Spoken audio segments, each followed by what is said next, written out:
ಕೆಲವು ಪೇರೆಂಟ್ಸ್ ಗಳು ಅಳ್ತಿದ್ದಾರಂತೆ ಅವ್ರ ಮಕ್ಕಳನ್ನ ಸ್ಕೂಲಿಗೆ ಸೇರ್ಸ್ಬೇಕಾಗಿರುತ್ತಲ್ಲ, ಸ್ಕೂಲಿಗೆ ಸೇರ್ಸುವಾಗ ಫೀಸ್ ನ ಅಫೋರ್ಡ್ ಮಾಡಕ್ ಆಗಲ್ವಲ್ಲ, ಅದಕ್ಕಾಗಿ ಅಳುವಂತೆ. ಆ ಪೇರೆಂಟ್ಸ್ ಗಳು ಯಾವ ತರ ಅಳು ತೋಡ್ಕೊಂತಿದ್ದಾರೆ ಅಂತಂದ್ರೆ, ಕೆಲವು ಫೀಸ್ ಗಳೆಲ್ಲ ಇರುತ್ತಂತೆ. ಆ ಫೀಸ್ ಗಳಲ್ಲಿ ಯಾವ ತರ ಇರುತ್ತೆ ಅಂತಂದ್ರೆ, ಡೊನೇಷನ್ ಇಷ್ಟು ಕೊಡ್ಬೇಕಂತೆ, ಟ್ಯೂಷನ್ ಫೀಸ್ ಅಂತ ಸಪರೇಟ್, ಕ್ಲಾಸ್ ಓದೋದಕ್ಕೆ ಸಪರೇಟ್, ಸ್ಪೋರ್ಟ್ಸ್ ಫೀಸ್ ಅಂತೆ, dance fees, computer class fees ಅಂತೆ, ಅದು ಎಲ್ಲ ಕಟ್ತಾರಂತೆ. ಅದೆಲ್ಲ ಆದ್ಮೇಲೆ ಅವ್ರು ಏನ್ ಹೇಳ್ತಾ ಇದಾರೆ ಅಂತಂದ್ರೆ, ಸರ್ ನಾನು ಇವಾಗ ಯಾವ್ದೋ ಒಂದು ಸ್ಕೂಲ್ಗೆ ನನ್ ಮಗನ ಸೇರಿಸ್ದೆ ಅಂತ ಅನ್ಕೊಳ್ಳಿ ಸರ್. ಸೇರಿಸಿದಾಗ ಏನಂತಂದ್ರೆ, ಅವ್ರು ಹೇಳಿದ ಕಡೆನೆ ಬಟ್ಟೆ ತಗೊಬೇಕು ಸರ್, ಅವ್ರು ಹೇಳಿದ ಕಡೆನೆ ಬೆಲ್ಟ್ ತಗೋಬೇಕು, ಅವ್ರು ಹೇಳಿದ ಕಡೆನೆ ಶೂಸ್ ತಗೋಬೇಕು, ಬುಕ್ಸ್ ಕೂಡ ಅವ್ರು ಹೇಳಿದ ಜಾಗದಲ್ಲೇ ತಗೋಬೇಕು, ಪೆನ್ನು, ಪೆನ್ಸಿಲ್, ರಬ್ಬರ್, ಮೆಂಡರ್ ಎಲ್ಲಾನು ಕೂಡ ಅವ್ರು ಹೇಳಿದ ಜಾಗದಲ್ಲೇ ತಗೋಬೇಕು ಸರ್. ಬೇರೆ ಕಡೆ ತಗೊಂಡ್ರೆ ಕಮ್ಮಿ ಸಿಗುತ್ತೆ ನಮ್ಗೆ. ಇವಾಗ ಸ್ಕೂಲ್ ಬಟ್ಟೆ ಅವ್ರು ಹೇಳೋ ಜಾಗದಲ್ಲಿ ನಮ್ಗೆ ನಾವು ತಗೋಬೇಕು ಅಂತ ಹೇಳ್ತಾರೆ, 500 ರೂಪಾಯಿ ಆಗುತ್ತೆ ಅಂತ ಅನ್ಕೊಳ್ಳಿ ಸರ್. ನಾನ್ ಬೇರೆ ಕಡೆ ತಗೋತೀನಿ ಸರ್, ಅದು 250 ರೂಪಾಯಿ ಕೆಲಸ ಮುಗ್ದೋಗುತ್ತೆ ಸರ್. ಯಾಕೆ ಅವ್ರ ಈ ತರ ಮಾಡ್ತಾರೆ ನನ್ಗಂತೂ ಗೊತ್ತಿಲ್ಲ. ಮಕ್ಳಿಗೆ ಏನ್ ಗೊತ್ತಿರುತ್ತೆ ಸರ್, ಅವ್ರ ಫ್ರೆಂಡ್ಸ್ ಗಳು ಏನೇನ್ ತಿಂತಾರೋ, ಅವ್ರ ಫ್ರೆಂಡ್ಸ್ ಯಾವ ಬಟ್ಟೆ ಹಾಕ್ತಾರೋ, ನನ್ ಮಗನು ಅದನ್ನೇ ಬಟ್ಟೆ ಕೇಳ್ತಾನೆ. ಅವ್ರ ಸ್ಕೂಲ್ ಅಲ್ಲಿ ಒಂದು ರಿಸ್ಟ್ರಿಕ್ಷನ್ಸ್ ಇರುತ್ತಂತೆ, ಏನಂದ್ರೆ ದಿನಾಗ್ಲೂ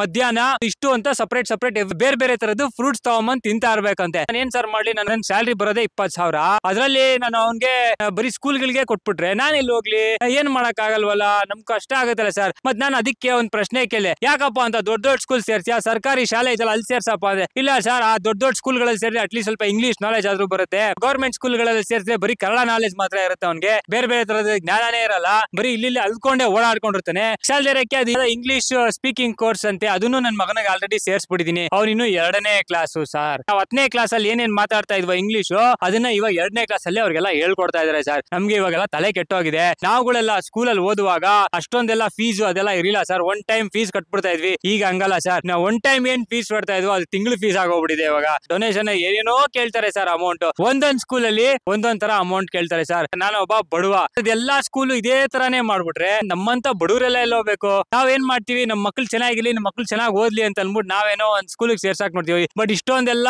ಅವರು ಬ್ಯಾಕ್ ಟು ಬ್ಯಾಕ್ ಫೀಸ್ ಗಳು ಆಗ್ತಾ ಇದ್ರೆ ಇದನ್ನ ಏನಂತ ಕರಿಬೇಕು ಸರ್? ಇವ್ರುಗಳೆಲ್ಲ ಮಾಡ್ತಿರೋದು ಏನ್ ಕೆಲಸ ಸರ್? ಹಾಗಾದ್ರೆ ಒಂದ್ ಚಿಕ್ಕ ಸರ್ಟಿಫಿಕೇಟ್ ಗೋಸ್ಕರ ಇಷ್ಟೊಂದೆಲ್ಲ ಲಕ್ಷ ಸುರಿಬೇಕಲ್ಲ ಸರ್, ಏನ್ ಮಾಡ್ಬೇಕು ಹಾಗಾದ್ರೆ ಅಂತೆಲ್ಲ ಕೇಳ್ತಾರೆ. ನಮ್ಗೆ ಯಾರು ಈ ವಿಚಾರ ಹೇಳಿದ್ರಲ್ಲ, ಅವ್ರ ಮಗನ್ಗೆ ಯಾವ ಸ್ಕೂಲ್ ಸೇರ್ಸಿದ್ರಲ್ವಾ, ಆ ಸ್ಕೂಲ್ ಮ್ಯಾನೇಜ್ಮೆಂಟ್ ಅವ್ರ ಹತ್ರ ಹೋಗ್ಬಿಟ್ಟು ಹೇಳಿದ್ರಂತೆ, ಅಲ್ಲಪ್ಪ ನಿಮ್ಗೆ ಇಷ್ಟೊಂದು ಕಷ್ಟ ಇದ್ರೆ ಯಾಕಪ್ಪ ಇಲ್ಲಿ ಸೇರಿಸ್ತೀಯಾ, ಇಲ್ಲಿ ಸೇರ್ಸ್ಬೇಡ, ಓದಿಸ್ಬೇಡ, ಇಲ್ಲಿ ಗೌರ್ಮೆಂಟ್ ಸ್ಕೂಲ್ ಅಲ್ಲಿ ನೀನು ಓದ್ಸು, ಇಂಗ್ಲಿಷ್ ಸ್ಪೀಕಿಂಗ್ ಕೋರ್ಸ್ ಸಪರೇಟ್ ಆಗಿ ಸೇರ್ಸಪ್ಪ ಫೀಸ್ ಕೊಟ್ಬಿಟ್ಟು, ಕಂಪ್ಯೂಟರ್ ಕೋರ್ಸ್ ಅಷ್ಟೇ ಸಪರೇಟ್ ಆಗಿ ಸೇರ್ಸ್ಕೋ, ಮತ್ತೆ ಇಲ್ಲಿ ಯಾಕೆ ನಿಂಗೆ ಇಷ್ಟೊಂದು ಫೀಸ್ ಕಷ್ಟ ಆಗ್ತಿದೆ ಅಂದ್ರೆ ಗೌರ್ಮೆಂಟ್ ಸ್ಕೂಲ್ಗೆ ಸೇರ್ಸ್ಕೋ ಅಂತ ಹೇಳಿದೆ. ಇವಾಗ ಒಳ್ಳೆ ಎಜುಕೇಶನ್ ಬೇಕು ಮಕ್ಕಳಿಗೆ, ಒಳ್ಳೊಳ್ಳೆ ತಿಳುವಳಿಕೆಗಳು ಬೇಕು ಅಂತಂದ್ರೆ ದೊಡ್ಡ ಸ್ಕೂಲ್ಗೆ ಸೇರ್ಸ್ಬೇಕು, ಫೀಸ್ ಜಾಸ್ತಿ ಆಗೇ ಆಗುತ್ತೆ. ಈ ವಿಚಾರ ಒಬ್ರು ಪೇರೆಂಟ್ ಬಂದು ನಮ್ಮ ಈ ಮಾಹಿತಿಯನ್ನ ಶೇರ್ ಮಾಡ್ಕೊಂಡಿರ್ತಾರೆ ನಮ್ಮೊಟ್ಟಿಗೆ. ನಾನು ನಿಮ್ಗೆ ಈ ವಿಚಾರ ತಿಳಿಸುವ ಪ್ರಯತ್ನ ಮಾಡಿರ್ತೇನೆ ಅಷ್ಟೇ. ಹಾಗಂತ ಎಲ್ಲಾ ಸ್ಕೂಲ್ ಇದೇ ತರ ಮಾಡ್ತಿದ್ದಾರೆ ಅಂತ ಕೂಡ ನಾವ್ ಹೇಳ್ತಾ ಇಲ್ಲ. ಅವ್ರ ವಿಚಾರ ಹೇಳಿದ್ ನಾನು ತಿಳಿಸೋ ಪ್ರಯತ್ನ ಆಗಿರುತ್ತೆ. ಅದಲ್ಲದೆ ನಿಮ್ಗೂ ಈ ತರದೆಲ್ಲ ಹಲವಾರು ವಿಚಾರಗಳೆಲ್ಲ ಅನುಭವ ಆಗಿರುತ್ತೆ. ಮಕ್ಕಳನ್ನ ಸ್ಕೂಲ್ ಸೇರಿಸುವಾಗ ಎಷ್ಟು ಪೇರೆಂಟ್ಸ್ ಗಳು ಕಷ್ಟ ಅನುಭವಿಸ್ತಾರೆ, ಇನ್ನು ಹಲವಾರು ಈ ವಿಚಾರದ ಬಗ್ಗೆ ಇರ್ಬೋದೇನೋ ನನಗೆ ಗೊತ್ತಿಲ್ಲ. ಈ ವಿಚಾರದ ಬಗ್ಗೆ ಇನ್ನೊಂದಷ್ಟು ಮಾಹಿತಿ ನಿಮ್ಗೇನಾದ್ರೂ ಗೊತ್ತಿದ್ರೆ ಕಾಮೆಂಟ್ ಅಲ್ಲಿ ನಮ್ಗೆ ತಿಳಿಸಿ. ಮತ್ತೆ ನಿಮ್ ಮುಂದೆ ಬರ್ತೀನಿ. ಅಲ್ಲಿವರೆಗೂ